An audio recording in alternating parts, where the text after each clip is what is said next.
என்ற அகந்தை அகற்றி தான் என்ற தன் முனைப்பை தள்ளி வைத்து ஆராய்ந்து நோக்கினால் மணற்குவியலில் கிடக்கும் தங்கத்துகள் போல தலைவியின் உண்மையான காரணம் அத்தலைவனுக்கு புலப்படும்.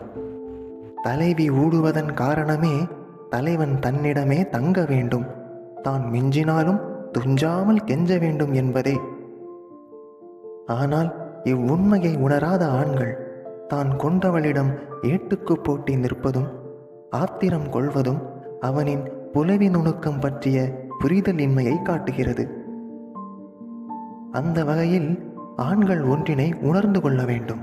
உரலும் உமிக்கொண்ட நெல்லும் உரசினால் தானே அரி, தெண்டலும் மொட்டும் மோதினால் தானே மலர், மழையும் மலையும் மல்லு கட்டினால் தானே மணல், உளியும் கல்லும் உரசினால் தானே சிலை.